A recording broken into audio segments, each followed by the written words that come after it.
Welcome to episode 11 of Vampire the Masquerade, Coteries of New York, and we need to find Keiser.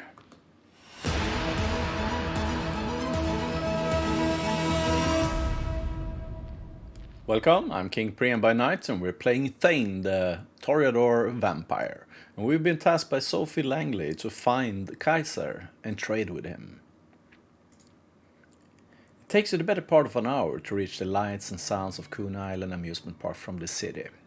The drive is almost pleasant this time of night. Thank God for Belt Parkway.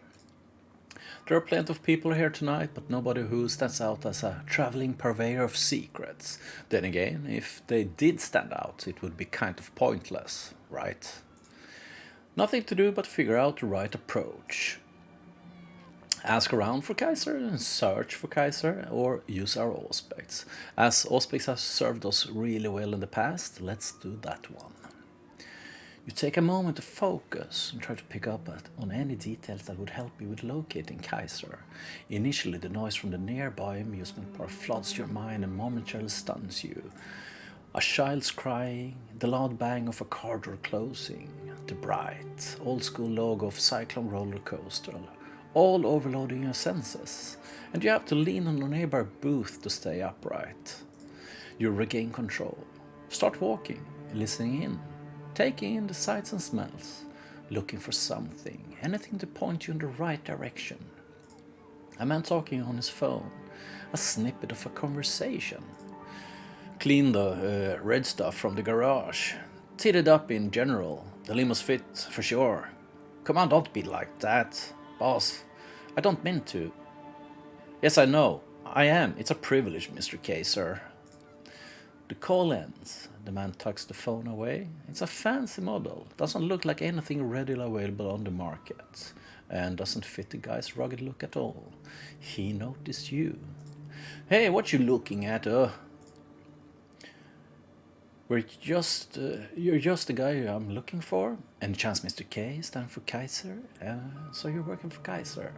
Let's do the middle one. Overheard your call just now. Any chance Mr. K stand for Keiser?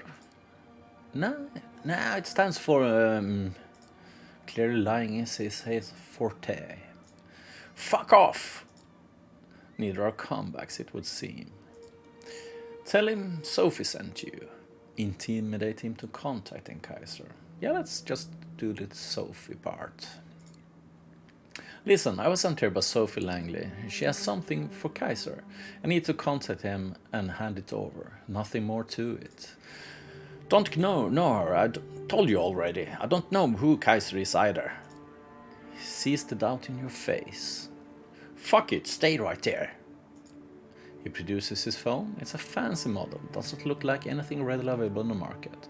Unlocks it, dials a number. 2 tones go by. A voice on the other end. Sorry to bother you again, sir, boss.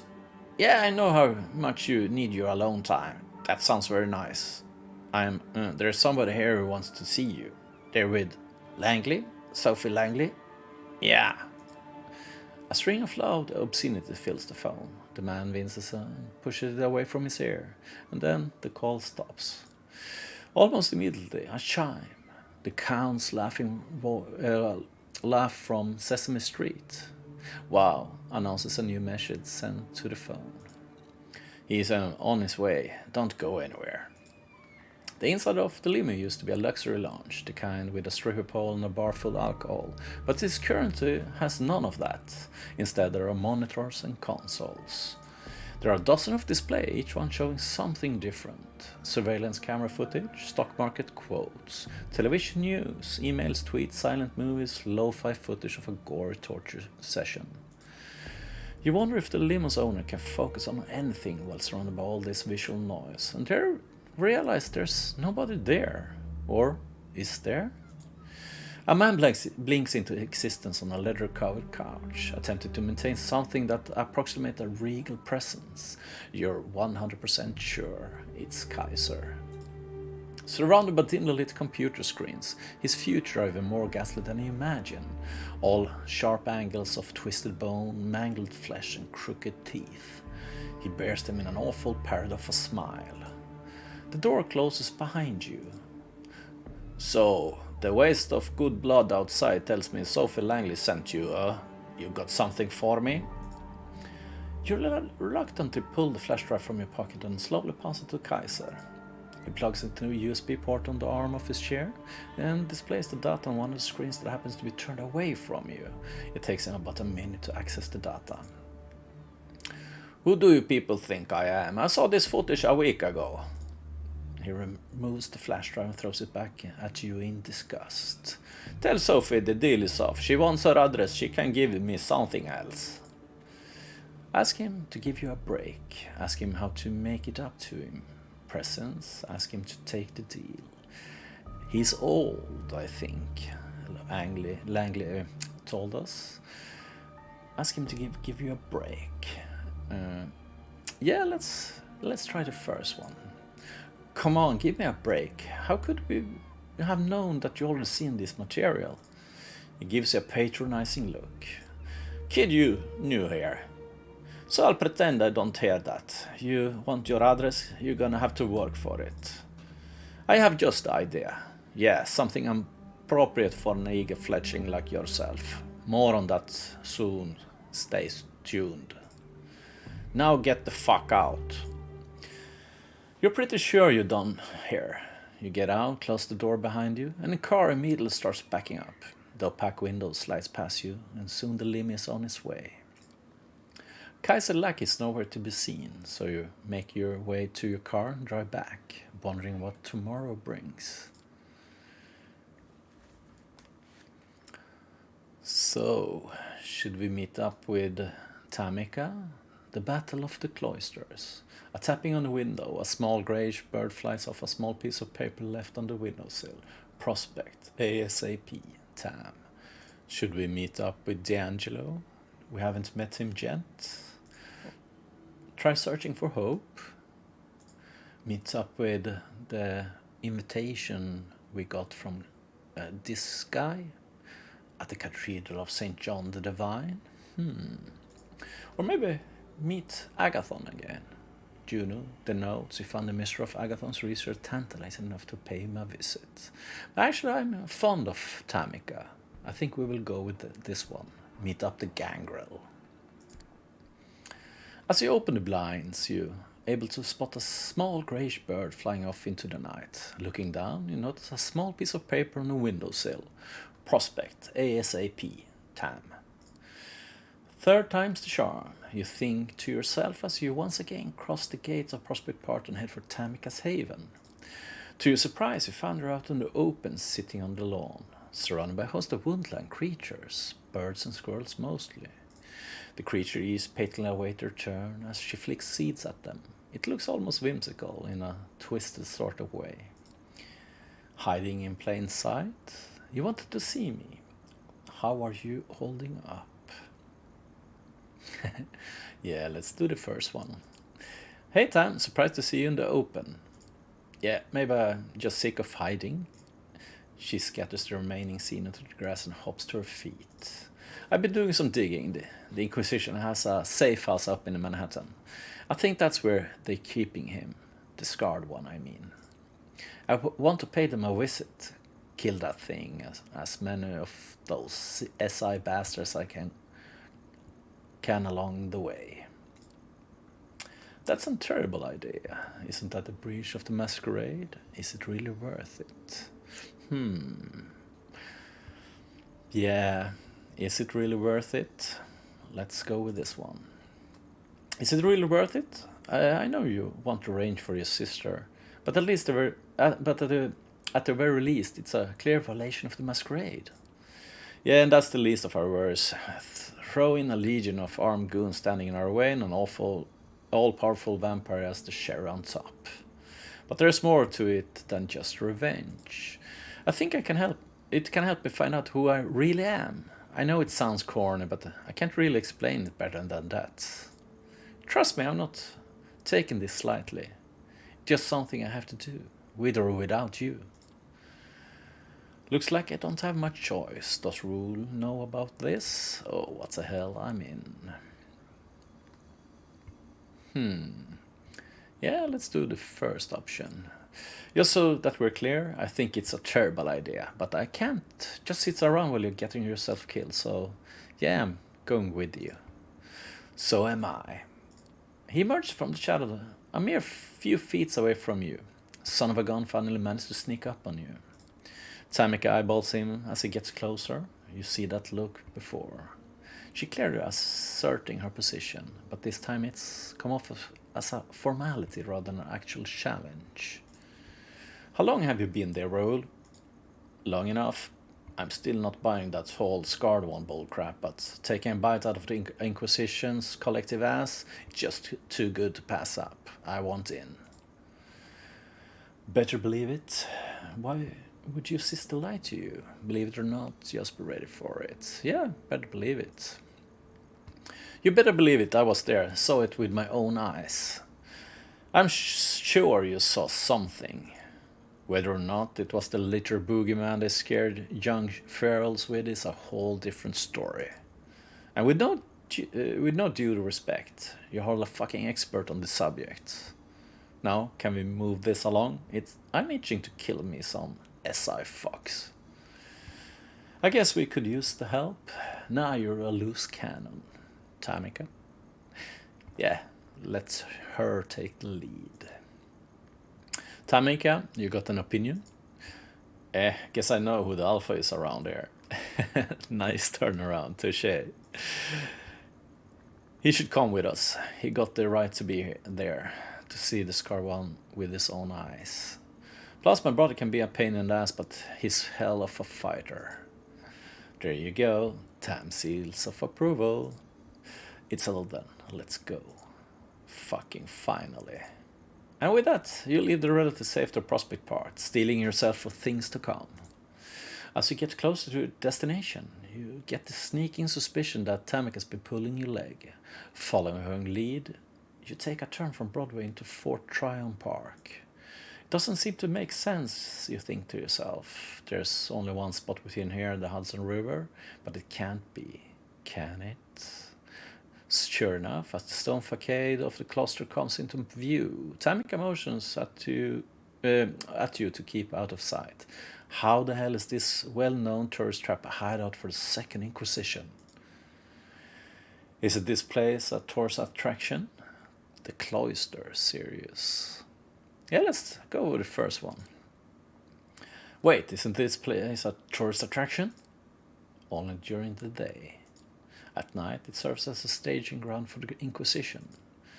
If my sources are to be trusted, and they usually are, they brought him here for what they call processing. Doubt they keep him here for long, though. If you want to get to him, it's now or never. As if on cue, a group of armed guards walk out of the museum, pushing a gurney with a large steel container on top of it. As they wheel it out into the open, a truck approaches. The operatives start preparing to load the crate into the vehicle. You scan the area, trying to take a head count. Tamika beats you to it. I count at least 7, probably more inside. We should do this quietly and take them out one by one. Raoul frowns. I say we go in gun blazing, figuratively speaking. If there are more inside, let them come. The more, the merrier. Let's go with a frontal assault. Let's try to stealth approach. Why don't I talk to them? Let's do the stealthy one. I think that's the best option, actually, for us. Tamika's right. We should get in quietly. Take them out one by one. Tamika nods in silence. Fine, let's do this already before you two bore me to final death. You split up, aiming to cover as much ground as possible. Sticking to the shadow, you advance, keeping track of one another's progress. You hardly even notice as Tamika take out the first god, not a peep out of him. Trying to keep up, Raoul kills the one to your left. He's sloppy, takes his sweet-ass time bleeding the guy out. With his dying breath, the man lets out a yelp, drawing the attention of one of his comrades. With the guard fast approaching, you ponder your options. You choke him out, you slice his throat with your fangs. We're vampires, but we're quite new, and we're not killer, so I think this is the option for now. As the guard walks by, you leap out of the shadow and puts him in a crushing headlock. Opting for a non-lethal approach, you quickly choke the guy out. Just as you're about to move on, Roll jumps in and plunges his claw into the man's chest. He then turns towards you and mutters a silent reprimand. No witnesses. Three down, 4 to go. You keep a steady pace moving across the courtyard, picking off the guards one by one. Tamika does her part, 3 to go. Raoul gets messy again, at least this time he's quiet. With only 2 of them left, you pick one for yourself and gesture at one of your fellow farers to take care of the other. Tam's quieter, but Raoul's closer. Which one will you choose? Have Tamika take him out or let Raoul do it? Let's Raoul do it. You know to Raoul, that's all the encouragement he needs. You can see him grinding like an idiot as he sneaks up on one of the guards. The grin soon turns out to be very fitting. Instead of dispatching them quickly and quietly, Raoul gleefully taps him on the shoulder. As soon as the guy turns around, the fair slash him across the face. Feeling the gooey warmth of his own eyeballs on his cheek, the man lets out a blood-curdling scream. Startled, the final guard turns towards you. As all 3 of you approach him, the dire reality of the situation hit him like a ton of bricks. Paralyzed with fear, he keeps shifting his aim from you to Tamika to Raoul. He's severely fucked and he knows it, and since you're standing closest to him, you might as well do the honor. Mess with him a little. Feeding opportunity. Time for just to start. Yeah, let's do the feeding part. You walk over to the quivering mess that mere minutes ago thought himself as toughest of the tough. Before he can react, you slap the gun off his hand and lean in and smile. Hi. Half a second later, your fangs are already halfway to his windpipe. The blood tastes sour, with a hint of cowardice and regret. Could have gone out with a bang, chose to go out with a gurgle. Oh, well. With the SI operative taken care of, you turn your attention to the container sit in the middle of the courtyard. Using your combined strength, you make quick work of the steel door. As you walk in, the moonlight from behind you illuminates a twisted figure huddled on the floor. It's hard to believe that the thing lying before you, beaten and tortured within an inch of its own life, is the same creature you fought back at the cemetery. What the fuck is that thing? The boogeyman. It's what you refuse to believe. It's what happens when you lose control. Yeah, it's the boogeyman. Why it's the boogeyman, Raoul? Turn out he's real. Who knew, huh? His lips move silently, as if searching for the right words. He looks to you, then turns to his sister, as if waiting for a sign. For a moment, Tamika just stands there. She looks down at the scarred one, the once fearful boogeyman, whose every mention could strike terror in the hearts of her tribe, now reduced to a whimpering pile of flesh. Finally, she turns to you with a look of childish innocence, mixed with confusion. Then she looks back at the scarred one. You can tell she's lost. Tam, what the hell are you waiting for? Let's kill this thing and get out of here. You sure? Someone doesn't seem right. He's right. It's what you came here to do. It's your choice. Yeah, as I said, I'm not a killer. I'm not sure I want Tamika to be one. It could be her choice, or we can prod her, maybe do the moral path. Are you sure that's what you want? Look at him. It's as if he's already dead. In all ways that matter, anyway. Are you fucking kidding me? We came all this way to just back down now? Stop talking. She's quivering, clenching her fists. You can tell she's about to reach a decision. Look at him. Is it worth it? You're better than this. Yeah, let's do the first or second choice. Look at him, Tam. There's barely anything left. Is he really worth it? Suddenly the very air around you seems to thicken. You look over to Tamika. She's not quivering anymore. She looks down at the mess of flesh and fur curled on the steel floor. Her voice is calm and quiet. No, he isn't. You both turn to walk away, then suddenly you hear a pain yelp, followed by the sound of a body dropping to the ground. You turn back to see Raoul standing over the dead husk of what once the mighty scarred one. In one fluid motion, the boogeyman's neck had been twisted off his shoulders. Raoul, You had your shot, sister. I took it for you. What's done is done. I hope you don't regret it. I hope you don't regret it. Yeah, what's done is done. Can't change what happened. What's done is done. Let's get hell out of here. Standing outside the steel container, three of you take a moment to gather your thoughts. You look at one another, at the blood staining your hands, clothes and face. In the pale moonlight it appears black and shiny, like a fresh ink stain on a fresh sheet of paper. Without another word, you head back toward the city lights. Journey back takes longer than it did in the other direction. With bits and pieces of the Second Inquisition still stuck to your clothes, you decide to play it safe by sticking to back alleys and cutting through the darker corner of the city. Tamika stays several steps ahead. Both you and Rule are quite concerned to follow her lead. No, quite content to follow her lead. You can tell that these last few nights have taken a toll on her, but not necessarily in a bad way. She seems stronger somehow, confident, more in tune with herself.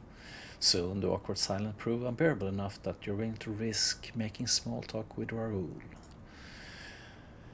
I'm not sure what's happened back there. You think she's gonna be alright? You think she made the right choice? Yeah, let's do the middle one. You think she's gonna be alright? Yeah, I think so. She's just got to figure some stuff out. Our lineage, we have a special relationship with the beast. We can either let it control us or become attuned to it. It's a constant struggle, marked with difficult choices. I think Tam just made one of them. And so did I.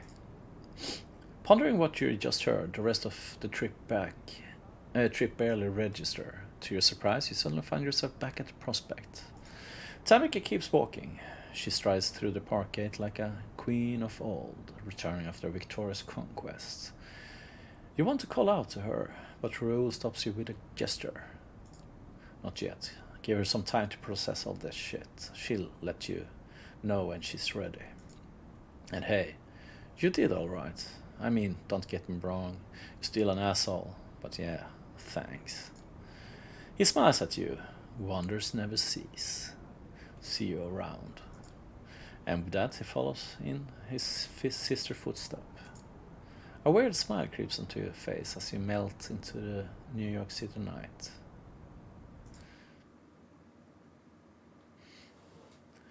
Yeah, that's a good place to end tonight's episode. And if you liked what you saw, trig like below and follow and for more content like this. And thank you for tonight.